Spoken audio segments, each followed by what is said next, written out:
We interrupt the regular program schedule to bring you President Nixon's State of the Union message from the Capitol in Washington, D.C.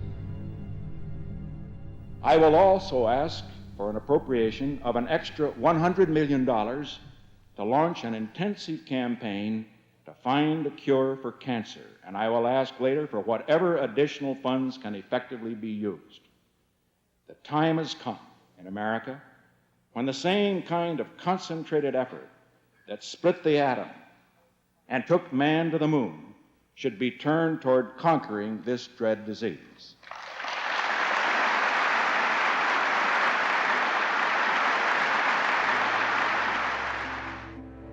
With 100 words, Richard Nixon effectively declares war on cancer. A national cancer program is birthed. Its director will report to the president himself, and it has appropriated $1.6 billion for its first 3 years alone. The American Cancer Society is instrumental in getting the bill passed and launches its own star-studded campaign. Send a check to the American Cancer Society. It's great to be alive. With a massive, coordinated effort, the United States, which little more than 2 years earlier had put a man on the moon, would someday soon conquer the most feared disease here at home.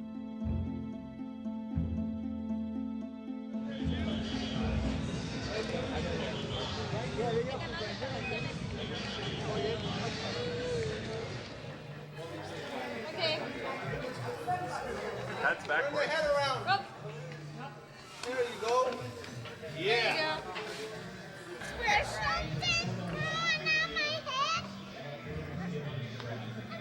There's something growing on my head. So Thomas has been here for 2 weeks, going on 3 weeks now. Right. And he's doing very well.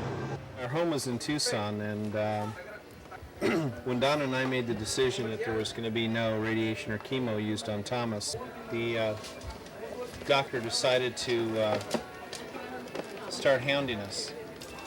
As a result, he told our attorney that because we had chosen not to speak to him directly and not to go with conventional therapy, that it left him no choice but to file charges against us with Child Protective Services for medical neglect, child abuse, and child neglect, which he did.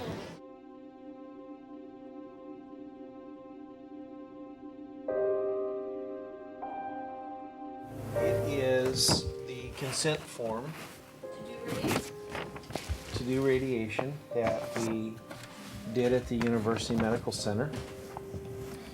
And when we initially did it, the doctor filled everything out, and then he went on to explain that possible side effects would be hair loss, skin redness, fatigue, nausea, vomiting, and loose BMs. And that's where he stopped. And he said, go ahead and sign it. And I thought, well, gosh, if that's all we're dealing with, maybe it's not as bad as I thought. So I had signed it, and he left the room. About 10 minutes later, he came back and said, oh, by the way, Dad, I forgot. And he took it out of my hand and put it with the others and put the carbons back. He says, he'll also have fluid in the middle ear, hearing loss, hypothyroidism, spinal growth deficit, possible loss of IQ, memory loss, secondary tumors, hypopituitarism, low-level hormones, and radiation necrosis, which is where the brain turns hard. And that's when I knew we were in trouble. If your child was dying of cancer, wouldn't you want the best treatment available? I want to know why my husband was put through 6 cycles of chemotherapy, and we were told up front it probably would have no effect. The biggest cover-up in the cancer industry is that the industry is based on wealth, not health. In this matter of life and death, some say the federal government is making matters worse, much worse. And here you are pleading for the life of a person, and they're talking about the integrity of their bureaucratic process. The couple's battle for alternative treatment is at the center of a national debate over medical freedom of choice. These guys are part of a club, and believe me, that club has nothing to do with protecting the American people. Why are people terrified when they hear the word cancer? Because they know it doesn't work. They know that what we're doing in this country and in the Western world doesn't work. The image of cancer as a fearful disease is a well-deserved image, I think, in the American mind. And it's never been surpassed. It's always been number one in terms of the disease that the people in this country fear the most. The word strikes terror in people's hearts. And we know from our current situation that when people are terrorized, when they're afraid, then they'll do almost anything to survive. In September of '99, Thomas was experiencing flu-like symptoms. And after about 3 weeks, I had said to Donna, this doesn't make sense. So I had called my personal physician, and she took a look in one of his eyes with a flashlight, and she said he needs to see his doctor right now.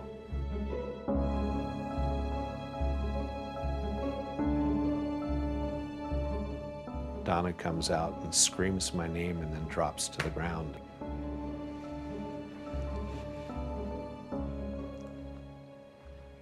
She said, our boy is dying. Since the war on cancer began in 1971, more than 14,800,000 Americans have died from some form of the disease. 1,500 die every day.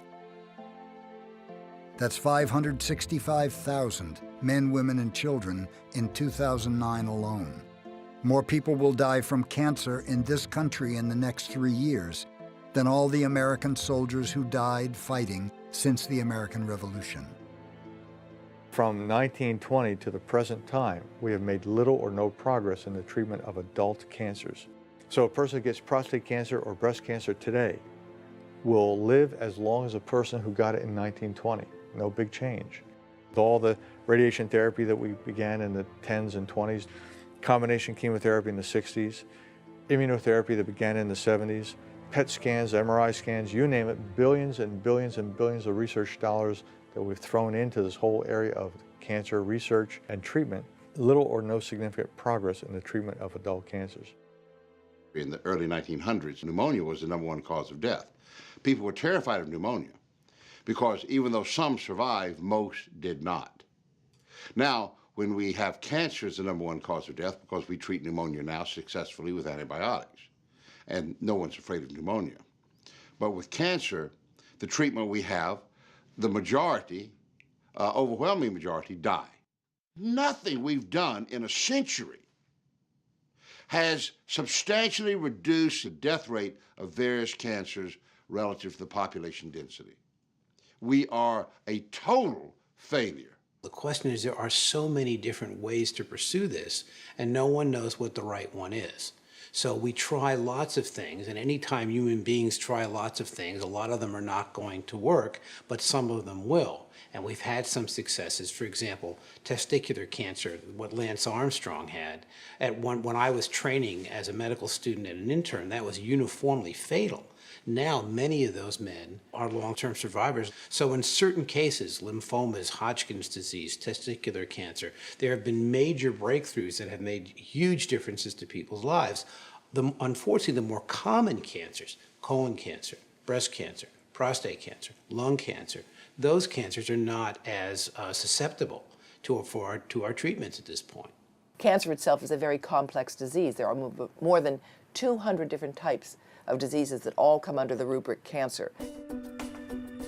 Malignant, out of control, cell growth, that's what cancer is. And there are many different forms of it, unfortunately. Cancer in its various forms has confounded humanity for centuries. An Egyptian papyrus from 1550 BC describes cancer as a tumor against the gods for which there's no cure. Hippocrates, the father of Western medicine, who lives in 400 BC, notices a tumor's nasty ability to spread out as if it has tentacles and names the disease carcinoma, the Greek word for crab. But he has no idea how to treat it. More than 2,000 years later, in 1884, William Halsted, a surgeon at Johns Hopkins, performs the first radical mastectomy. But he thought that cancer cells just spread by sort of marching in a straight line, and therefore if you had a breast cancer here, then then you had to remove all the tissue around it, and not thinking that cancer cells could get in the blood, circulate around. And the radical mastectomy stuck around for 75 years, even though it was based on biology that was defective. Dr. Halstead, probably if he'd lived long enough, would have changed it, but he didn't. It then ushered in the paradigm that we need to search and destroy cancer cells. So that's the paradigm that we've lived with for over 100 years. Now, we add to that chemotherapy, we add to that radiation therapy with the intent of killing the cancer cell.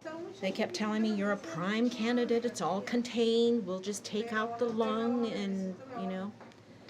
But I just kind of like my lung. I didn't want to lose it. In March 2007, 70-year-old Gloria Labarge is diagnosed with mesothelioma, a form of cancer in which malignant cells are found in the protective sac that covers most of the body's internal organs. To the best of her knowledge, she has never been exposed to asbestos, the most common cause of the disease. Prognosis for survival, 8 to 18 months. After taking the lung out, they would do chemo and radiation just to make sure that they got it all, but they never know whether they've gotten it all or not. That's the scary part. You go through all of that and you never know. You absolutely never know. Conventional medicine doesn't know how to treat cancer. They treat cancer at the symptoms of it. They don't treat the underlying condition of it. Doctors will look at the lump or the bump, and they say, there is the cancer. That's defined as the cancer. And so then they will treat the lump or the bump. They will do whatever they can to get it to go away. They will burn it away, they will cut it out, or they'll try to poison it. And if they can succeed in getting rid of that lump or bump, then they say, aha, we got rid of the cancer. Thomas is laying in bed now because they're done looking at him. And the doctor walks in and said, Mr. and Mrs. Navarro, your son has a brain tumor. It's always fatal. We're going to be doing surgery tomorrow morning. And turned around and left the room.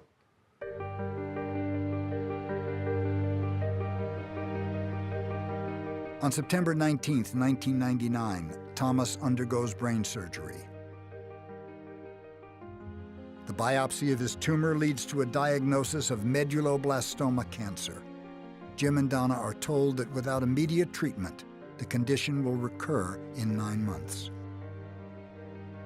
Right away, I did not want to do chemotherapy and radiation. I knew what would happen to Thomas once he had chemo and radiation. His quality of life would be non-existent. I mean, with radiation alone, if you have an average child with an average IQ of 100, they lose 4 IQ points per year accumulative. So in 5 years, you have a mentally handicapped child. And then you have all the other side effects because of the radiation to the brain. You have hypopituitarism, hypothyroidism, spinal growth deficit, loss of hearing, blindness. Why would you want to put a 4-year-old child through that and then in 5 to 10 years have a recurrent cancer? So I was dead against it. First specific evidence that radiation is carcinogenic dates back to the 90s. Carcinomas of the hands and other radiation injuries commonly afflicted the operators of unshielded X-ray machines. The extreme penetrability of hard X-rays and gamma rays makes them carcinogenic to all parts of the body. Whatever the kind of radiation, its effects depend upon the dosage, the length of exposure, and the individual's susceptibility to cancer. Well, you see, radiation is the treatment which is over 100 years old. And obviously, it was created at the time when the knowledge of cancer was just minimal, which was microscopic. And obviously, radiation is causing a lot of destruction in the body. Everybody knows about it. For majority of patients, the medical profession thought that this was irrelevant because they realized that this patient will be dead anyway in another 2 or 3 years, or maybe even a year later. So this means that chronic adverse reaction from radiation didn't matter because this patient would not live long enough. We had surgery and we had radiotherapy, but we had very little beyond that until about the 1960s. And it was realized around that time that the reason why surgery and radiotherapy were not succeeding is that there were cells that got out of the surgical field and the radiation field and circulated around, and eventually these metastases killed patients, and so that you needed something else, chemotherapy. Ironically, it's an event in World War II that gives rise to the premier weapon in the war on cancer. On December 2nd, 1943, the German Luftwaffe launched a devastating air raid on the Allied navies stationed in Bari, Italy. Among the U.S. vessels destroyed is the John Harvey, which carries a secret cargo of 2,000 mustard gas bombs. Several hundred of the attack survivors are exposed to the poison gas, and what doctors discover in treating them is startling. Their blood counts just disappeared, and they died from bone marrow failure. And lymph nodes, in autopsies, you couldn't even find them. And so he thought that maybe these would work against cancers if those organs led to the development of nitrogen mustard. The first trials to see whether this would work were done, of course, in animals. Dr. Gilman, who was really one of the founders of toxicology and pharmacology, selected this one mouse that had a huge tumor and injected it with poison gas equivalent and saw that the tumor shrank and the mouse was able to move and look hardy. Then they stopped giving it the poison gas and the tumor came back. They gave the poison gas again, and the mouse recovered again. And they thought, this is amazing. Now, in fact, he reports in his memoirs that subsequently they did the same work with other mice, and they never got as good a result. So if they'd picked the wrong mouse in the first place, we might never have been embarked on using chemotherapy in this way. In the late 1960s, a team led by Vincent DeVita pioneers the use of combination chemotherapies to successfully treat Hodgkin's disease. Similar treatments are used to dramatically reduce the mortality of certain childhood leukemias. And when that happened, the people who were health advocates thought that we had reached a point where some massive effort would now allow us to go over the top and cure the majority of patients with cancer. We would not want to raise false hopes by simply the signing of an act. But we can say this, that for those who have cancer and who are looking for success in this field, they at least can have the assurance that everything that can be done by government, everything that can be done by voluntary agencies in this great, powerful, rich country now will be done. And so the war on cancer begins. And with it comes an explosion in the use of chemotherapy. Overwhelming evidence of a new weapon against a cancer. Combining chemotherapy with radiation increases survival by as much as 50%. Lilly's drug Alimta, when taken with chemo, may extend the lives. Tamoxifen, newly approved by the FDA to reduce breast cancer risk by as much as 50%. When I was a drug chemist, one of my first jobs was to design a tamoxifen derivative. If anytime you have to design a derivative of an existing drug, that means there's something wrong with the drug. And what we found in the lab was that tamoxifen was actually causing cancer. The chemists that I was working with, my superiors, etc., just said, it's $1 billion industry and tamoxifen's not coming off the market. And if we can design a safer derivative, great. But if we can't, tamoxifen is going to remain on the market. Multiple studies in the 1990s show that while tamoxifen reduces the incidence of breast cancer, it more than doubles the occurrence of uterine cancer. Doctors often tell women, well, even if you get uterine cancer, we'll be on top of it, and that just requires a simple little hysterectomy anyway. But it's only used for 5 years. Why? And that's because after 5 years, the risk increases of developing breast cancer caused by the tamoxifen. Tamoxifen has generated more than $6 billion in sales for its maker, AstraZeneca, and is part of an industry worth some $70 billion a year. All right, but I'll take this out. Okay. One shot is $7,500, and a pill is one pill $300. The stem cell transplant I went through, combined with the radiation, combined with all the chemotherapy prior to that, we understand was over $1 million. Ray Lamy is diagnosed with bladder cancer in 1980 at the age of 36. Since then, he has suffered through battles with non-Hodgkin's lymphoma, indolymphoma, and now aggressive lymphoma. I just read in the paper the other day the average cancer patient between the time they're diagnosed and the time that they die is $350,000 in medical expenses. So that's big business. And it is big business. Heavy trading today in the biopharma sector after thousands of stock-moving and potentially treatment-changing cancer drug studies came out overnight. Bristol wants Imclone primarily for its blockbuster cancer drug Erbitux, which racked up nearly $425 million in sales in the last quarter. Our cancer center was the first in the region to offer Novalis shape beam robotic radiation therapy.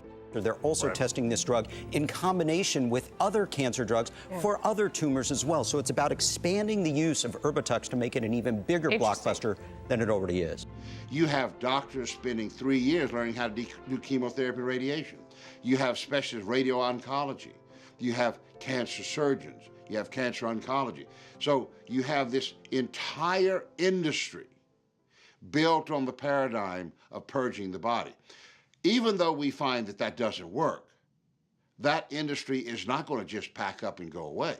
Once we knew what the oncologists and the radiologists wanted, the treatment that they wanted for Thomas, we sat down and we made a decision that we were not going to do that. And then, of course, we had opposition with the doctors. Right away, we were medical neglect. And it's like, we're not neglecting our child. We just want the best for our child. You know that this poison they're putting in you can cause other tumors, can cause other cancers. And what is it doing to your body? I mean, it's your body's taking a beating. Very difficult. The first time I got chemotherapy,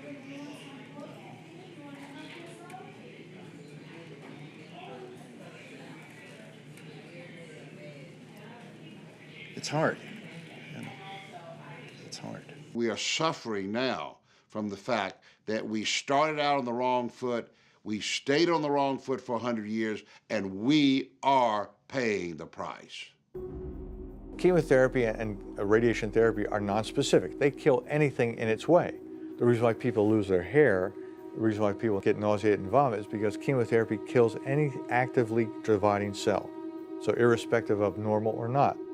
And if you think of it, it's like going in and doing an air raid, dropping bombs on a village to get rid of a pocket of rebels that are housed in a small area. If you contract almost any cancer, you're likely to die at about the same time, whether you take chemo agents or not. Now, there are some exceptions, but by and large, that is the rule.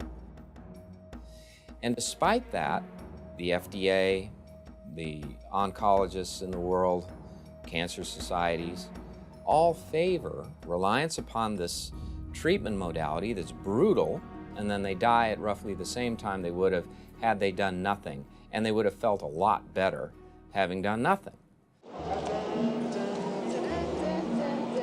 There she is, and she has a baby on the way.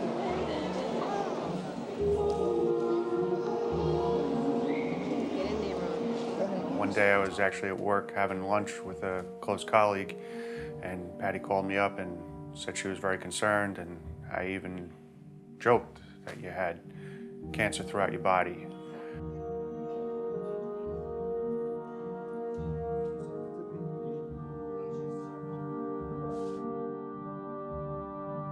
Merry Christmas. Merry Christmas. 1994. You know, it turned out to be our worst nightmare come true. So she had the diagnosis in September. It was actually September 4th of '04. After Patty Bernhardt is diagnosed with ovarian cancer, she undergoes chemotherapy every month for the next 3 years and would try every drug made available to her: cisplatinum, Taxol, Taxotere, Gemzar. You know, when we would talk about the treatments with our oncologist and the pain that the treatments actually caused and the resulting sickness afterwards, there was no pain relief, no painkiller, no mind-altering substance that could even take away the pain. And when we went to our doctor and said, you know, that, you know, this is unbelievable how much this hurts her, he said, well, I'm showering your organs with poison. It's going to hurt. With a person on chemotherapy, the idea is, well, we're going to kill the cancer cells just before we kill the patient. And if we can draw that fine line, then we're successful. So in my view, this is primitive medicine. I think someday people will look back at this period of history and they'll laugh at it, just the way we look back at the way they used to bleed patients.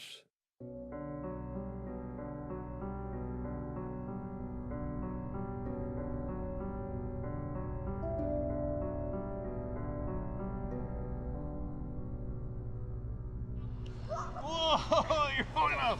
Yeah, that one? The oncologist was like, well, I can understand why you wouldn't want to do radiation, but you have to do chemotherapy. And he'd already told us chemotherapy won't work. Go do it again. Do it again? Yeah. And we were telling we wanted to get a second opinion. And they're like, it doesn't matter how many second opinions you get, whether it's from California to New York, all the treatments are going to be the same.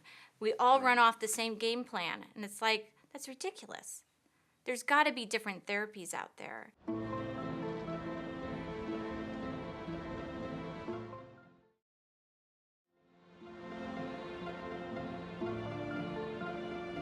Once again. How you doing? Welcome to Houston. Thank you. Thank you. So, how is it going? You look like you're growing again, okay? Pretty good. Yeah, right. feeling good. Looks like you maintained your weight very well. Are you exercising? Yes. Yep. So what do you do? I work out, do weights, do cardio. I see. Okay. Try to go to some classes as well. Everything's going very well. Well, it's almost 20 years. Yeah. It's a long time. Yes. You don't have any signs, any symptoms of the tumor? In 1985, 4-year-old Paul Michaels is diagnosed with a cancerous brain tumor the size of a tennis ball. After surgery, Paul's mother questions their doctor about the side effects of radiation. We were sitting at a table like this, and he said, regardless what you do, radiation or not, he's gonna die. And he was 4, but he wasn't stupid. He was a bright little 4-year-old. And I thought, oh God, please make him not have heard that. And that night when I put him to bed, Paul said to me, Mom, if I die, will you go with me? And I told him I would, and I think I would have.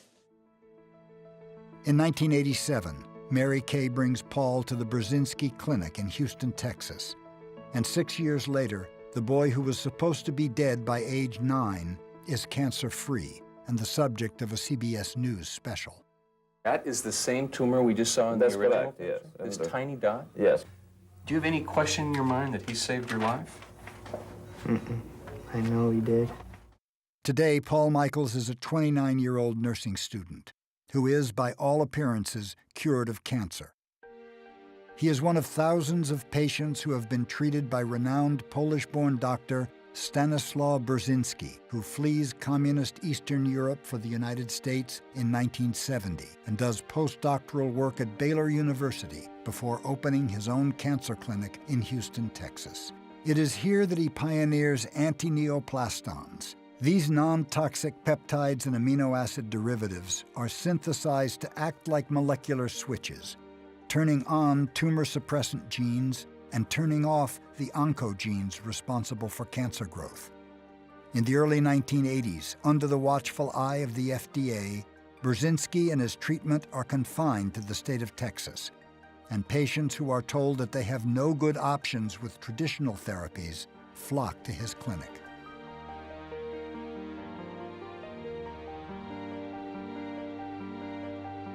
A bone marrow transplant was prescribed for me, and it didn't offer me a cure at all. And in fact, they were going to bring me as close to death as possible and then rescue me. The doctor who pioneered this technique said you will receive as much radiation as people that were less than 1 mile from ground zero at Hiroshima. And Dr. Brzezinski said to me, I think I can help you. 3 weeks after going on the IV, it disappeared. Totally gone. It was a miracle. And every CAT scan that I had from starting Dr. Brzezinski's treatment showed reduction.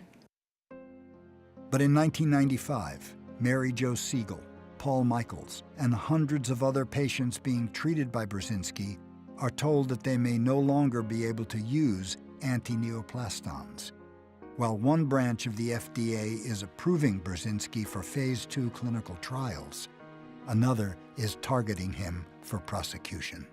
They were out to destroy him. They were serious about this. The U.S. attorney was going to put him away for life. I mean, for 300 years.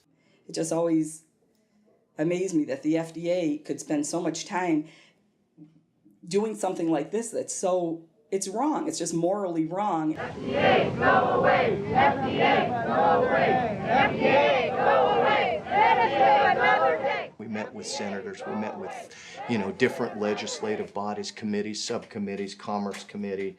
Dr. Brzezinski saved my life, and for that, he is facing 300 years in a federal penitentiary. All of them very supportive, but all feeling very helpless about anything that they could do with the FDA. I just remember what Paul said. Do you remember what you said? No. He said, I feel like I'm in a war against cancer and the government is taking away the only weapon I have. And it was like, that. There's virtually no one the FDA has to account to.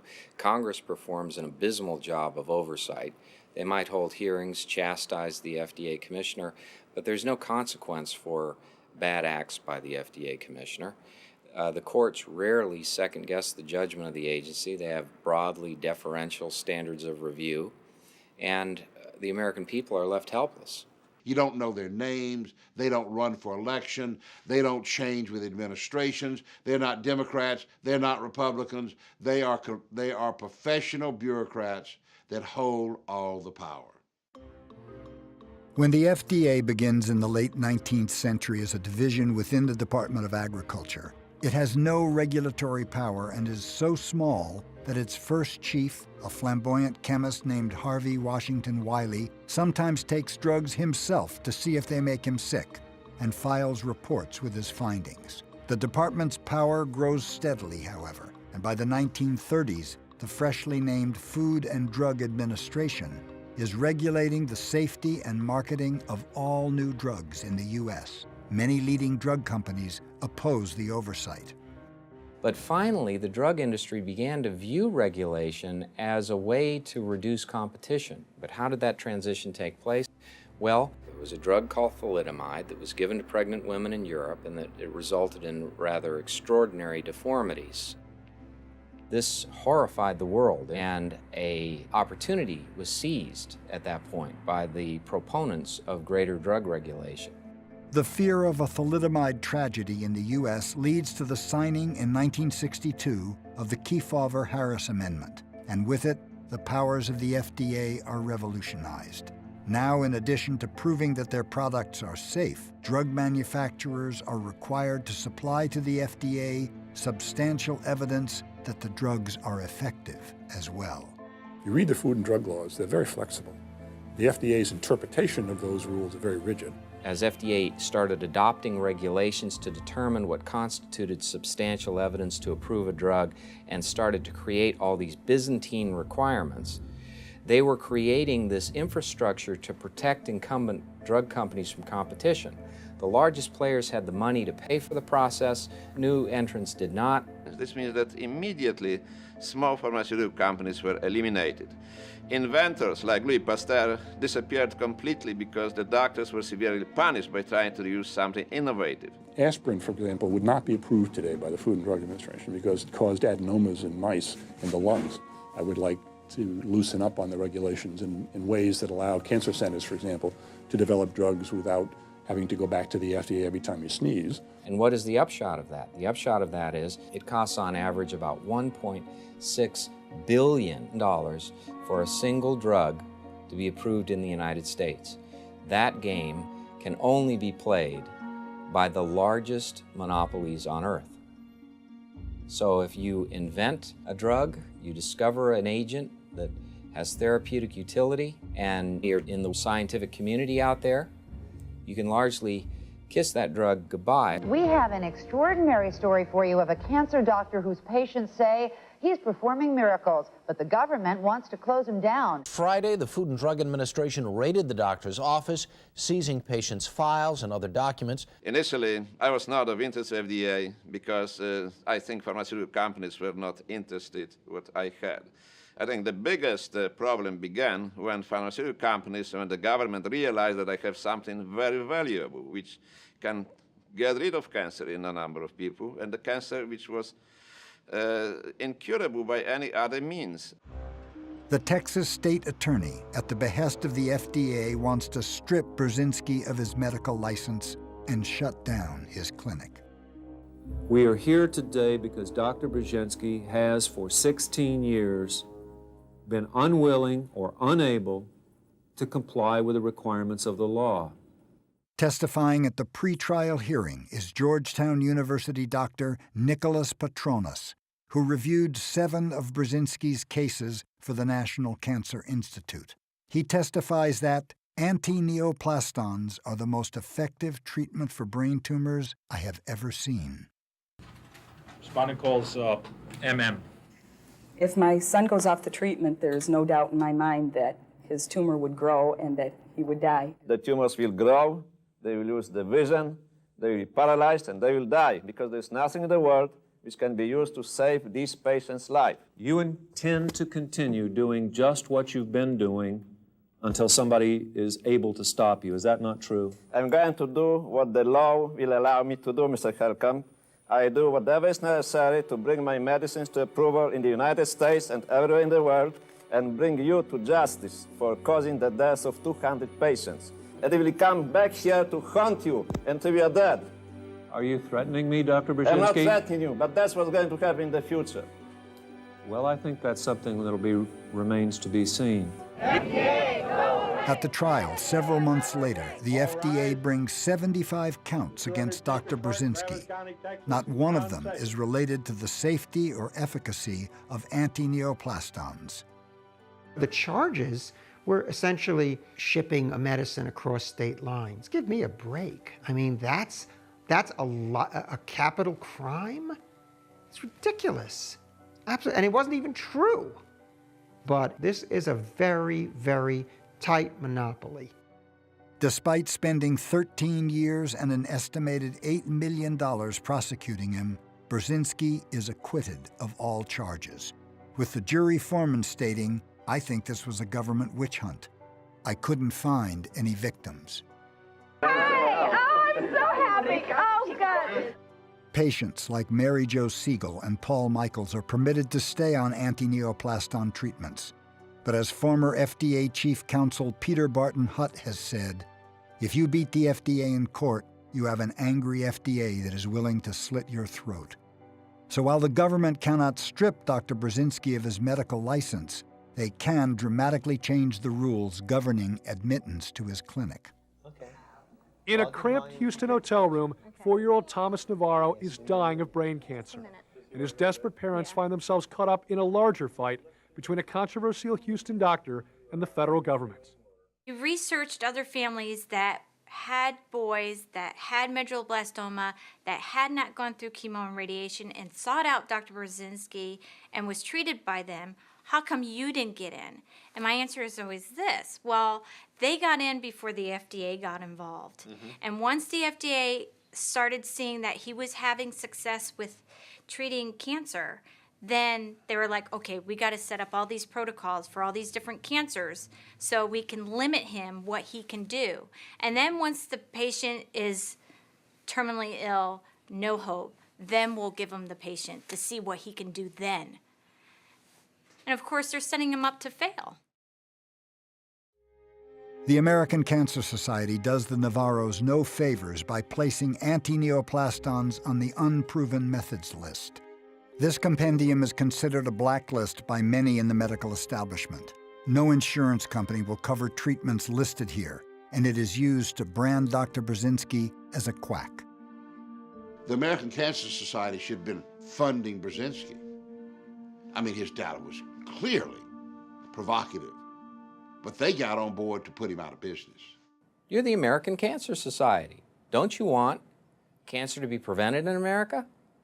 Instead, they end up on the side of the government, arguing that the information should be censored, suppressed, never allowed to reach the American consumer. Well, that speaks volumes, I think. And then you have to ask yourself, who does the American Cancer Society represent? Well, the answer with all nonprofit organizations is defined by where their financial support comes from. The American Cancer Society is one of the world's wealthiest nonprofit organizations. It has assets including land, cars, and cash totaling more than $2 billion. In order to finance this operation, the ACS has established a long history of partnerships with deep-pocketed corporations. So mild that you're bound to agree. That camel suit. What cigarette do you smoke, doctor? Tens of thousands of doctors in all branches of medicine, in all parts of the country, were asked that question. What cigarette do you smoke, doctor? The brand named most was Camel. Yes, surveys show more doctors smoke Camels than any other cigarette. Smoke Camels, the cigarette so many doctors enjoy. I was stunned to learn that the first director of the American Cancer Society, Clarence Cook Little, resigned from that position in 1954 to become the scientific director of the Tobacco Industry Research Council. The Cancer Society itself had board members at the time who worked hand in glove with the tobacco industry advertising firms, and they were running the Cancer Society like a massive advertising campaign, a tradition that hasn't changed in that regard. We're raising $27,000 for the Rip on Wonderwall.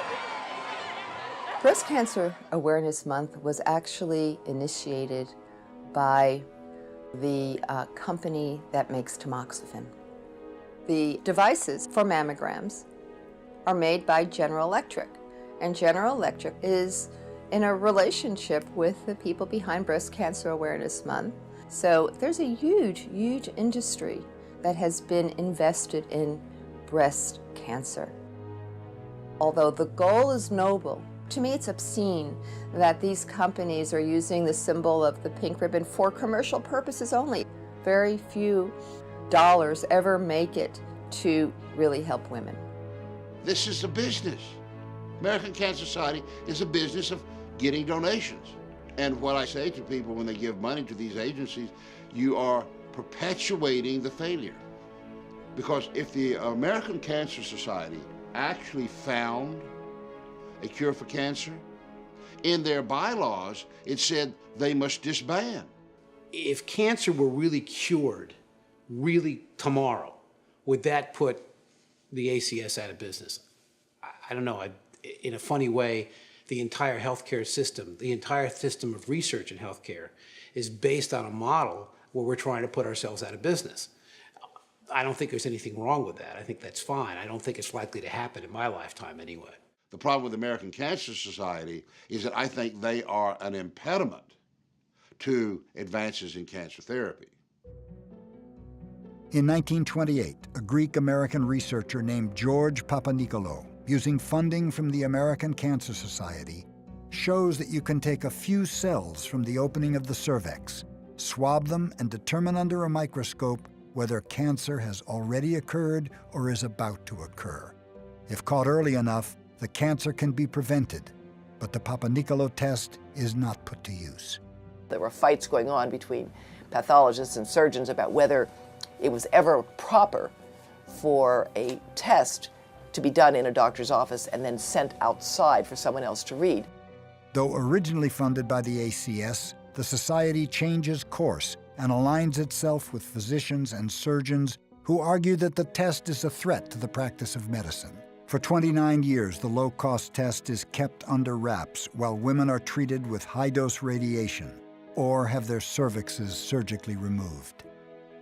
Prior to the pap smear being used, women were dying at very high rates of cervix cancer.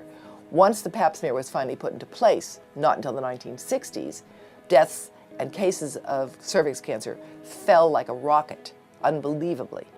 Today, the pap smear is performed by physicians and technicians alike. It has reduced the incidence of cervix cancer by 40%. And ironically, the ACS touts its introduction as proof of its pivotal role in the treatment of cancer.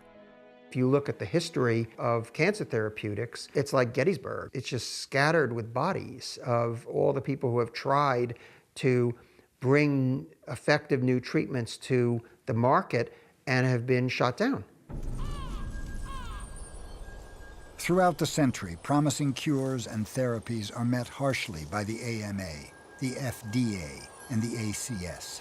Scientists, including the likes of Nobel laureates Linus Pauling and Otto Warburg, are considered traitorous and their work labeled as quackery. In the 1950s, Benedict Fitzgerald, special counsel for the Interstate Commerce Committee, is enlisted to investigate allegations of conspiracy on the part of the medical establishment. In 1953, Fitzgerald's report is submitted to the United States Senate, stating, "My investigation to date should convince this committee that a conspiracy does exist. Public and private funds have been thrown around like confetti at a county fair to close up and destroy clinics, hospitals, and scientific research labs which do not conform to the viewpoint of medical associations." The report is buried, Fitzgerald reassigned, and today the battle to suppress innovation rages on.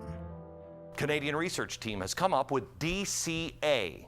They believe it's a cheap and simple drug that kills almost all cancers. You heard that right. The real story is you can't have it. Not because it's unsafe, but because your blood's going to shoot out of your eyes because it doesn't make any money. DCA isn't owned by any pharmaceutical company. There's no patent on it. So on one hand, it could become a very inexpensive new treatment for cancer. On the other, drug companies won't be interested in funding studies for a drug that won't make them a profit. And in the U.S., the FDA has shut down all sites selling the drug. How do you take something that costs pennies a day and fit it into a system that at the end of the process is supposed to generate a drug that's going to make $2 or $4 billion a year for you? Can't be done. Back in the early to mid 80s, I was in the laboratory and we worked on an immune therapy, and I thought this would be very applicable for children with bone cancer that spreads to the lungs. Because the cancer Dr. Kleinerman is investigating only affects 1,000 children a year, no pharmaceutical company will finance the trials necessary to get FDA approval. But through a grant, the trials are designed and funded. The results are remarkable, and a breakthrough cure seems imminent. Well, the FDA, in looking at the design, said, we don't like the design, and we don't think it should have been designed this way. But, okay, we did it, and the data's there, and the data's been submitted for publications to one of the top oncology journals. But it doesn't look like it's going to be accepted as the pivotal trial to get licensing. This is children's lives. As we argue back and forth between what should be done, our patients are losing valuable time they don't have. Dr. Kleinerman's clinical trials in the late 80s and early 90s were funded through a grant from the NCI. She was one of the fortunate researchers to get a piece of the Institute's nearly $4 billion annual budget. The scientists at the University of Alberta haven't been so lucky. If you have an idea that's way off the map, and you put it in a grant and say, I want to test this, they'll throw it away. There's a tendency for the people at the National Institutes of Health, the FDA, and AMA, the whole works, to not be that interested in trying to look at possible changes in our healthcare system in terms of better treatments for disease. The problem isn't quack, quack, quack. The core problem is money. The core problem is patents. The core problem is who is going to control this cure or this treatment at the end of the day. And if it isn't the quote-unquote right people, if it isn't the big corporations, it just isn't going to happen. Not only does this paradigm not work and people suffer and die as they have the entire century, but this paradigm blocks out true discoveries. This paradigm persecutes those who actually can help.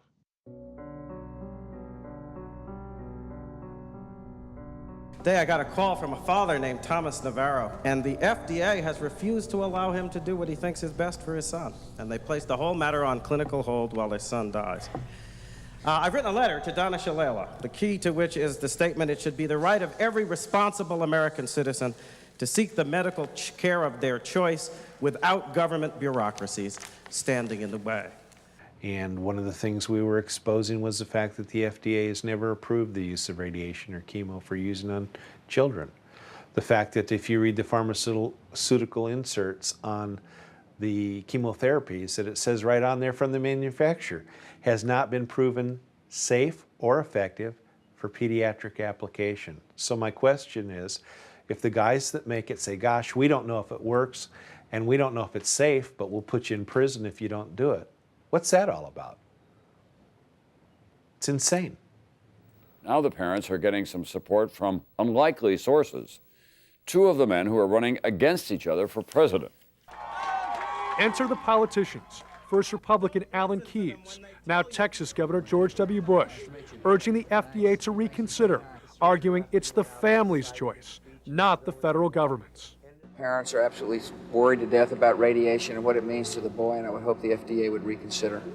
Even though we were out there pushing our opinion and our right, the FDA is so powerful, they still were standing up and saying no.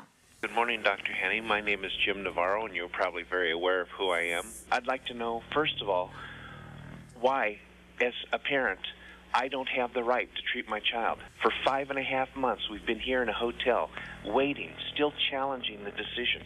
Why can't you allow my son an opportunity to a non-lethal, non-toxic modality first? I think that I would say to you that the kind of therapy that is being offered in traditional settings that has a proven efficacy is what the physicians that you saw in Arizona and over at the MD Anderson in Houston and many oncologists who treat this disease in this country would be recommending to you. And it's for that reason, because there is standard therapy available, that we are saying that is what should be done before experimental therapy is tried. Standard of care simply means we've used this for decades unopposed and no one's opposed us because we've imprisoned them. And anyone that dares speak against us, we throw in jail. And they will also threaten to take all your children away and then bargain with you and say, okay, we will give you back these other children if you just let us have this one and treat them. And what are you supposed to do as a parent? In April of 2000, Jim and Donna take Thomas and his brother Patrick to Mexico in an effort to avoid persecution, stall for time to get into the Brzezinski clinic, and try an alternative, non-toxic therapy.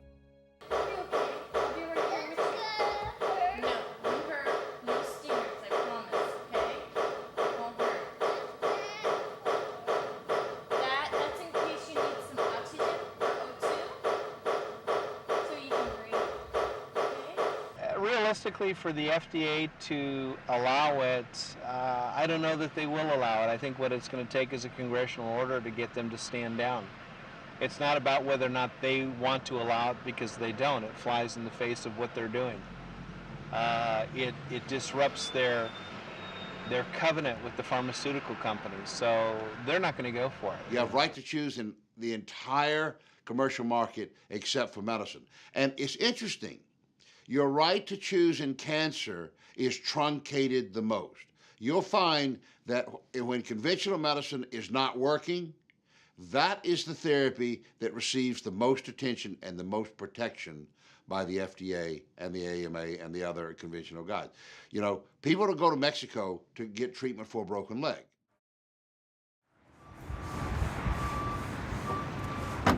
We've arranged with Dr. Parr to meet at Chipsa Hospital and go through our catheterization today.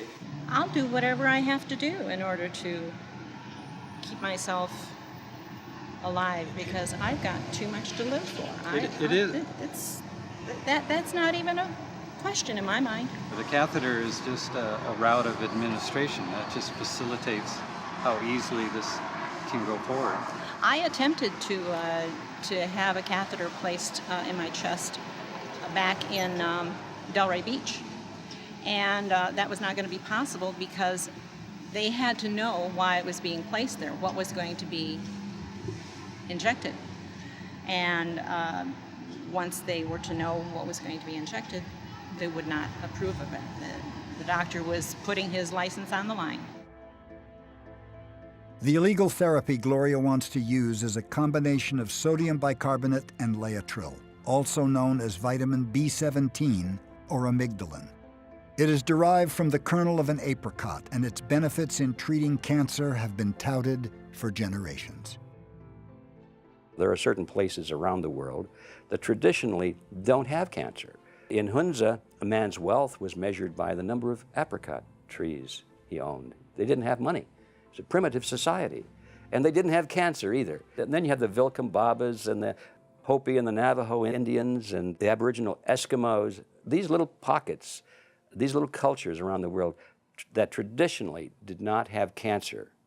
In every case, when you study the natural food of those people, it's very rich in this amygdalin substance. Laetrile comes to prominence in the U.S. in the 1970s. It is legal in 17 states, but is easiest to find in Tijuana, Mexico, where cancer patients from all walks of life come in search of a cure. The president had a cancer confined to the wall of his colon or bowel. After undergoing colon surgery in 1985, President Ronald Reagan is told by his doctors that there is a chance cancer cells will spread to his liver or other organs. In the early 80s, I was invited to train with Dr. Vera Allison in Nevada. We got a call. Secret Service said, we want you to intervene and be, by proxy, President Reagan's primary care metabolic doctor. He wants, and Nancy wants him, his wife, to use Laetrile therapy. 2 decades before Ronald Reagan is diagnosed with cancer, a future Oregon senator named Mark Hatfield meets Dr. Allison when she treats his mother for cancer using Laetrile. Mark Hatfield never forgot that. Having befriended Reagan, obviously, he suggested, well, there's a little gal in Nevada and we need to hook you up with her. And for 13 months, we took care of President Reagan. And the way we did that, the government hired a private doctor. So each day he would hook up the IV lines according to Dr. Allison's instructions. Occasionally, President Reagan would fly to Mexico on state business. But when he was down here, he was meeting Dr. Ernesto Contreras and getting IV therapy, Laetrile. And he never had one bit of chemo or radiation. And so we had a president who lived to his 90s, used only metabolic therapy in addition to surgery, and he survived.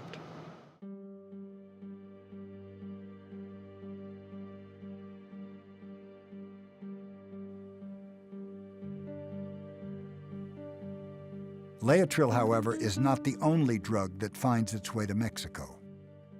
Remember what happened with tamoxifen. It was the middle 80s, late 80s. I started to use with tamoxifen, and it was not allowed in the United States. You know, and the patients were coming to use tamoxifen here. And what we heard from doctors in the States is, oh, you are going with these quack guys that are giving you something that does not work. Who brought tamoxifen to Mexico were these pharmaceuticals. Why? Because they couldn't put it out in the States sooner. The same happened with flutamide for prostate cancer, Ulexin. It was first here in Mexico, it was not allowed in the United States, and doctors in the States says that's not a good product. Once they prove that it was an effective medicine, then they pass it out there. So alternative medicine at the end is something that perhaps the pharmaceutical needs. This is so non-invasive and so powerful and so simple. I would suggest that by Christmas time we're going to have a wonderful time to celebrate and be with her family and have good news and have this really, really controlled and pretty much out of her system.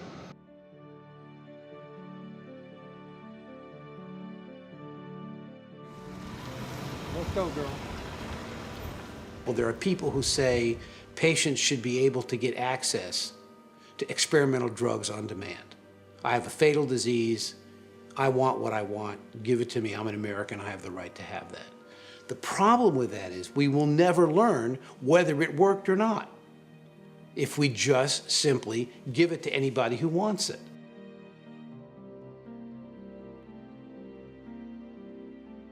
We've got to make sure we understand the disease as best as we can at the molecular level, match that in a group with how the disease responds, and know whether or not we've really made any progress. The worst thing that can happen is for us to approve something that actually is worthless. Sure, there are frauds out there, and those frauds can be identified and prosecuted, and they should be. But there are many, many brilliant doctors who provide alternatives when the FDA-approved treatment is utterly unsuccessful. In June 2000, Jim Navarro, with the help of Congressman Dan Burton, is able to persuade Congress to hold hearings on the Thomas Navarro Patients' Rights Act, which will allow informed patients to choose their own therapy. On behalf of the committee, I want to welcome you all here today. And Mr. Navarro, it's nice having you back with us. Why don't you tell us how your son is doing and what's transpired since we last met?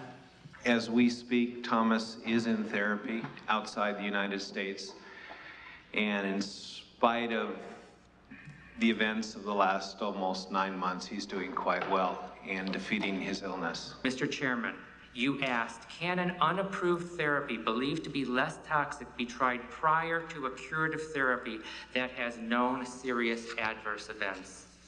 The answer is no. The conventional therapies for medulloblastoma is one of the true success stories of pediatric oncology in that it allows a curative potential in over 75% of patients that May I interrupt you just real briefly? Because I saw some of the children that were cured by this treatment. I saw them. They were mentally retarded. They couldn't talk. They couldn't speak. The cancer supposedly was cured, but the child was a vegetable. Now, I'm not sure that that's what those parents envisioned when they went through the conventional treatment. Number one, Thomas Navarro did not qualify for the protocol because it was specifically stated that patients must have had an attempted curative therapy. Meaning chemotherapy and radiation? Chemotherapy and radiation because of the cure. So let me... Ignoring the requests of Chairman Burton, Dr. Pazdur refuses to listen to the testimony of other expert witnesses or Jim Navarro. Dr. Chairman, can I just show you something really quick? As a man of common sense, I'm sure you'll agree. You've seen my son, Thomas. This is his new best friend, Liam. After 2 months of chemotherapy, it triggered in him a reaction of tumors throughout his head and broke his jaw. May I show the audience? Sure. This is Thomas using alternative therapy, and this is Lim, conventional therapy, 2 months worth. Which would you choose? Who decides? You have to admit that this is a cesspool. I mean, the FDA is not some pristine, beautiful palace where everything is crystal and everyone is spick and span. The only thing that people are allowed to see, they see a big sign, and the sign says, FDA, we defend the public health. And of all the lies that are perpetuated to the American public, that one's the biggest. We have a serious problem in our whole federal government. It's tremendously important for the members of the Congress to be sure that they don't antagonize in any way the people who give them the money, because they need that money for their next campaign. So we have a government that is beholden primarily to the special interest money that they get from special interests and their lobbyists rather than the people of our country. And the industry that spends the most money on lobbying of any is the pharmaceutical industry. And it's money that pushes the whole system. so that it's the money that the pharmaceutical companies give in political contributions to members of Congress. And it is the movement of people from the pharmaceutical industry to the FDA and back and forth, where it's the money that these people make that moves the system. So it's not the individuals, it's the system that corrupts the whole thing. We initially got excellent response from both sides of the aisle. But then when we introduced the bill and it went to committee, the bill was basically beat down by Henry Waxman out of LA. He was married to a sister of a former commissioner of the FDA. So you knew which side of the bread he was buttered on.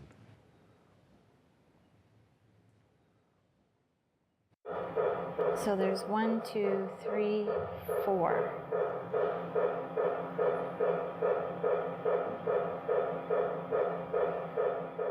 No. Using for tumor, check that. Yeah, ask him to read. Yes, he said yes. There. It's okay.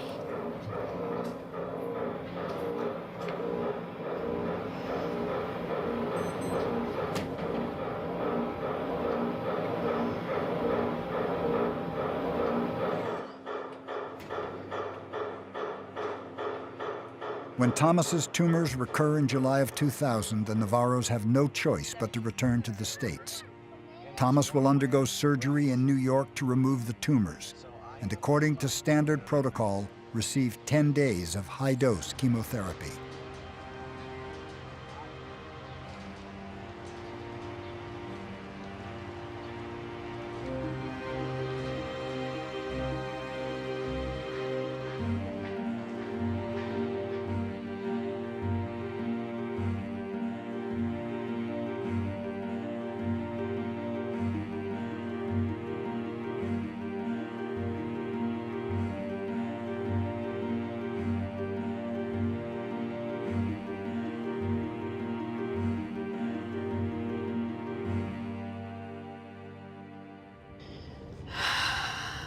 Then we had a CAT scan done on the 1st of November, and it still showed the tumor growing a little bit.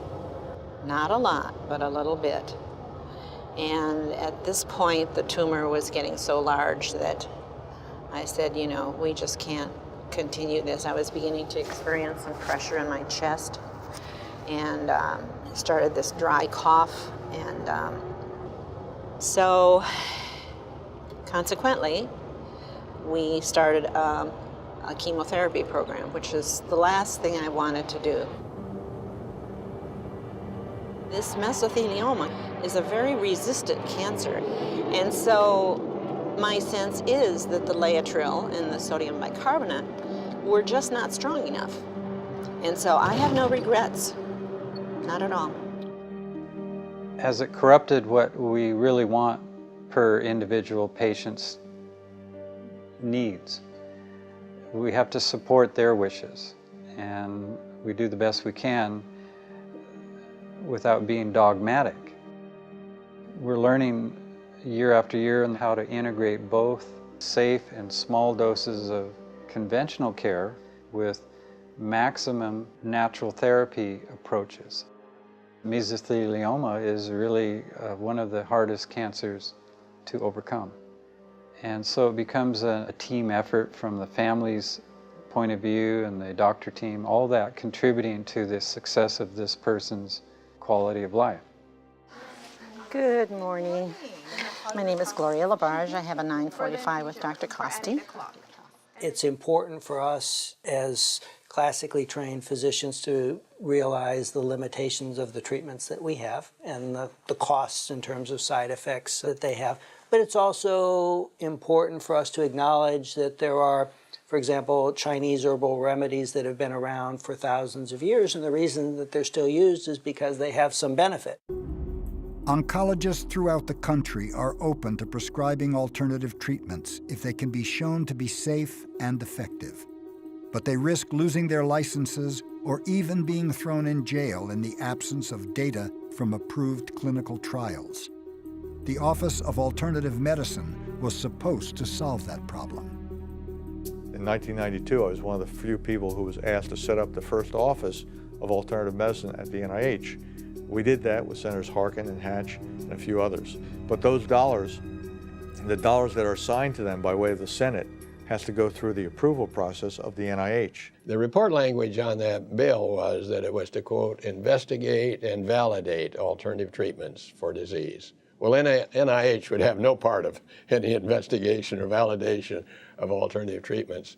And in the 8 years that I served on the advisory committee, our advisory committee was of one mind. We wanted them to do what the legislation said, investigate and validate these alternative treatments. They wouldn't do it. It's a red-headed stepchild, and always will be. How you doing? Good seeing you.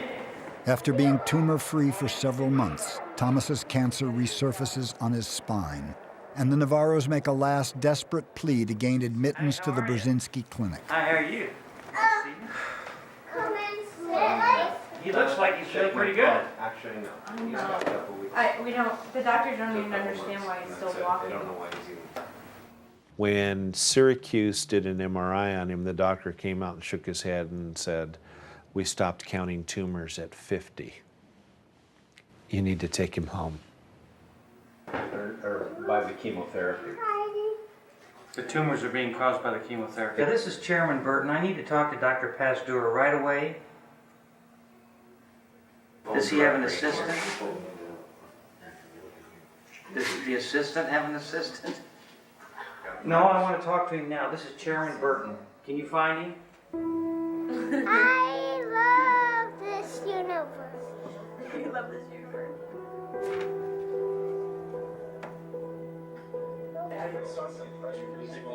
You're going to be fired if I don't talk to him pretty quick, because I'll call Tommy Thompson. You want me to call the secretary? If I don't talk to him in the next 5 minutes, and you tell him I said that, I will call Tommy Thompson. Well, you get a hold of me in 5 minutes. Dang it, I just get so tired of these. Thank you so much. Yeah, my numbers are getting to normal now. My health is back to normal. You would say it is safe to head to Houston? Because I'll put them on a jet today.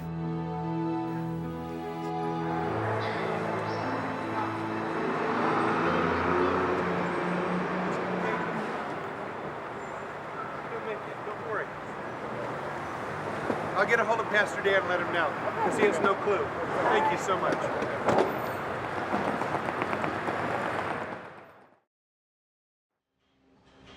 Press it. Here you go. On April 28, 2001, the Navarros' 18-month battle to get Thomas into the Brzezinski Clinic finally ends. Okay, let's get off. It's almost a miracle that Thomas is still alive at this moment. On the other hand, when he was waiting for FDA permission, his disease progressed, and he was very close to death. Dr. Brzezinski said he did not hold out much hope, and but he was going to give it a try. Hi, honey. Hi.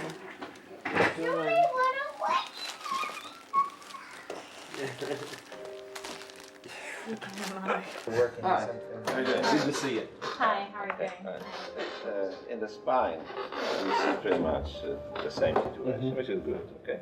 Of course, we need to measure this exactly to find out what's the difference. We have some normal tissue which is okay inside. Yeah, because he turned 6 on the 5th. The 5th of July. Yeah, that's a big day for him. And what day of the week is it? It's a Thursday. Beautiful. It is beautiful. Yes, it's Thomas's birthday. If we would treat him 2 years ago, today he'd be cured, I believe. A lot of people don't realize that with chemotherapy, after you're done with the treatment, the chemotherapy lies dormant in your fat cells, and then a year later reemerges. So you have that cellular breakdown all over again. You lose your hair, you have, all your organs and everything start breaking down.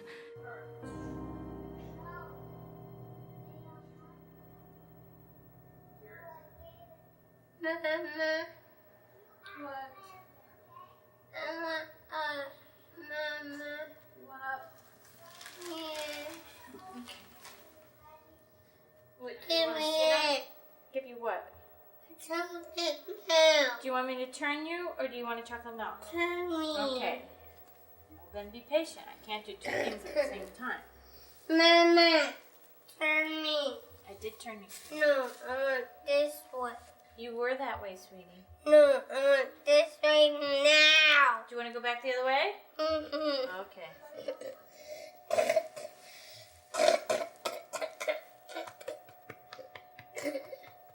You okay?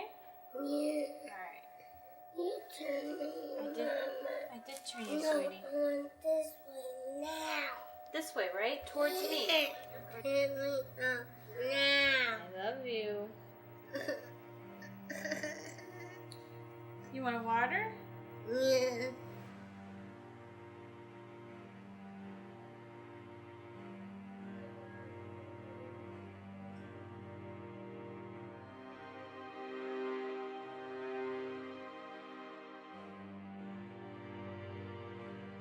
Statistically speaking, Ray Lamy was cured of cancer 3 times. That's because he survived 5 years past his initial diagnosis of bladder cancer in 1980, 5 years past his 1981 diagnosis of kidney cancer, and 5 years past his 2003 diagnosis of non-Hodgkin's lymphoma, which was treated with combination chemotherapy. But he spent the last 3 years of his life battling ever more aggressive forms of the disease. And on July 21, 2009, he died from lymphoma at the age of 64. Despite vigorously pursuing treatments in both the complementary and conventional worlds of cancer therapy, Gloria Labarge succumbed to mesothelioma in July 2008. Our oncologist conceded that the first-line treatments were no longer effective. He went to Avastin, and it really did nothing. It seemed like, the disease was bulletproof at this point. It would just be a matter of time and making her comfortable until she would pass. We didn't know how long that would be, but the disease was so intense inside of her that it turned out to be less than a month. He was intubated like 5 times. He was put on a respirator to breathe for him. And on his 5th time, we're like, what do you want to do? Do you want to fight? Or do you want to go home? He goes, I want to go home. In November 2001, 2 years after his diagnosis, the Navarros are told Thomas only has a few days left to live. Do you want to go home? Yeah. Yeah. Do you miss Daddy? Yeah. 1, 2, 3.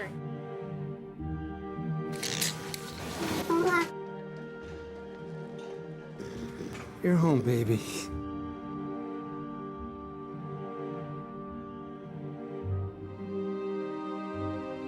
How you doing?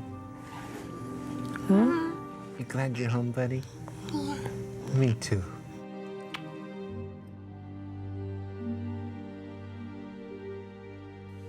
So then we had to make the decision to let him go. And it was very difficult. But he fought so hard. And so did we. And his death certificate reads, respiratory arrest due to chronic toxicity of chemotherapy. That says it all. yeah. It says it all.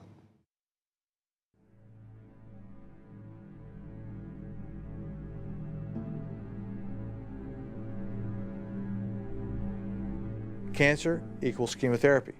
Now, it's hard to eradicate that from your mind. So when you have a cancer, are you going to really jeopardize yourself and your mind by not taking chemotherapy? It's yourself now. You have to come in and deal with your own demons about that. It's hard to do. 1 in 2 men and 1 in every 3 women in the United States will get cancer in their lifetime. But there is hope. What we have to do is learn how to prevent it, and we have to learn how to treat it better. Now, can we prevent it? The answer is yes. Why? because the risk factors that we're talking about are controllable.